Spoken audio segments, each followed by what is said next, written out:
Let's talk to Dr. Michael Ogu, who is a senior lecturer in the Department of Political Science and Public Administration at the Babcock University. He joins us virtually. Good morning, Dr. Ogu. Thank you for your time. Yeah, good morning, Ladi. Thank you so much for having me. Let's start from the threats being issued to those who have chosen to remain neutral, shall we say, in this conflict. And the biggest of them all is China. The U.S. is saying that it could extend all the sanctions that have been placed on Russia right now to China if any evidence emerges that it is supporting Russia in any material way to continue with this conflict. Do you think that's something that is credible given China's size and the links between China and the Western world and how dependent they are on Chinese economic products? Well, thank you so much for having me again. So, you know, this whole Russian invasion and the kickback that has come, you know, from it, from the West and other, you know, the various allies, has been something that has been very, very interesting. And not just in terms of the size of the economies that are involved, you know, but basically the size of the response that has been given to Ukraine, the response that has been provided for Ukraine, the support for Ukraine, you know, against Russia in this invasion. And that is something that no states, regardless of the size, regardless of the military size, the demographic size, the economic size, would want to dabble with. So of course, we know that China has a very large population. You know, is very economically viable. But I'm sure that China wouldn't want to risk, you know, this size of sanctions in terms of the support that they provide for Russia in this invasion. And so states want to tread very cautiously. They want to be very careful, you know, so that they don't incur the wrath, basically, you know, of the West and Western allies in this messy situation. So I'm sure that China will also be very careful, you know, in providing whatever kind of support. If you remember, you know that China has been silent, but China was silent at the beginning of this invasion. There wasn't really any clear position that China was taking, you know, in terms of their response to the conflict or how they supported whether Ukraine or Russia. They were silent, you know, and that is strategic. And I'm sure that, you know, as much as they would want to support Russia, I don't think that they would want to push that lock too far. Given that scenario, isn't there a bit of hypocrisy involved in all of this on all sides? We're talking, you're having people making statements at the UN and in other fora that there is need for peace and there is need to restore harmony and return to the negotiating table. Yet we're also hearing talks about assistance militarily to both sides. And there are those who have pointed out, like the Mexican president, Obrador, that doing this makes peace talks even less likely. Because if both sides are receiving continuous infusion of arms and money to be able to make more purchases, progress on peace talks will be very, very minimal, if any. Yeah.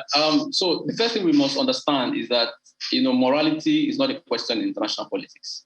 You know, so the issue of hypocrisy and morals and, you know, justice and all of these things, honesty, it is really a non-issue.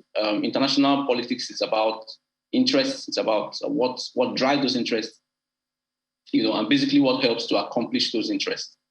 So while yes, there is need for peace talks, which now is not even likely how much, you know, these peace talks can achieve, you know, in terms of the ones that we have seen, you know, take place, especially the recent one in Turkey, you know, and the outcomes. So there isn't so much that they are able to achieve at the moment, and perhaps that's because of also, you know, how much military effort has gone into the exercise, you know, as we speak. But yes, the truth is that, I mean, you cannot divorce diplomacy from military capabilities or military invasion, military, you know, activities. There are two very potent instruments that states, you know, use in pursuit of their interests. And so when diplomacy fails, like it is now, it is very obvious that military might would come in, and there isn't the issue of morality, whether it is hypocritical or whether, states have an interest that they want to pursue at all costs. I must then ask you about where this leaves us. 6 weeks on, there appears to be, even from the analysis you've just given, some stalemate building both on the diplomatic front and on the military front. It does appear as if Russia has not conquered Ukraine in the way that it expected at the start 6 weeks ago, but the Ukrainians have not pushed the Russians out of their country yet. So that's militarily. And then in terms of diplomacy, you've just described what the outcome of the Istanbul talks, which were the very latest, were. Who do you think is in a good position to push both sides to the negotiating table and end this? Who amongst all the players do you think would be well placed to do that at this point? Well, that's a very tough question, and that's because we can see from all that has happened so far, and the countries that have tried to broker the peace, Israel, Turkey, and all these countries, we can see that despite how influential they are in terms of relating with the two parties involved, there hasn't been so much progress. So I think that the parties involved are the major actors in brokering the peace between them. So Russia, Ukraine, I think the major actors that will help to bring about the peace, if at all there's going to be any semblance of that in the nearest future. Because if you look at the analysis of the talks that held in Istanbul, it is obvious that the offers, the terms, the conditions that are being provided now in terms of the peace agreement are all risky terms. So any option that is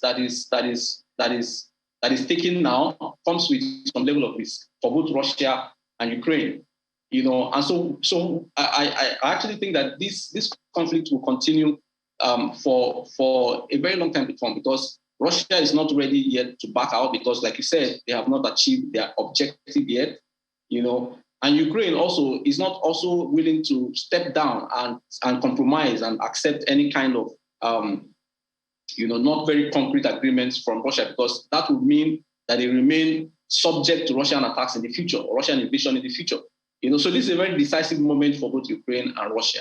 So I'm thinking that what might broker the peace in this case might be war weariness, when the two parties, have become weary from these military escapades, and then they can now come to the negotiating table and say, okay, this has not worked.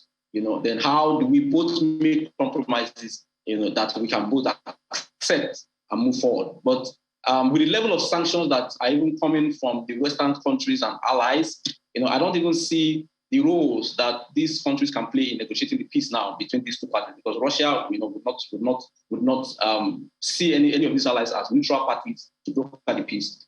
So it's a very tight situation, and I think that I think that the earlier these two parties come to a state where there's some level of war weariness, where they're tired of fighting, basically, perhaps because of the sanctions that have been imposed, because of the atrocities that Ukraine has suffered in terms of destruction of properties, deaths and killings and all of that, then perhaps they can come to negotiating table with compromises that can.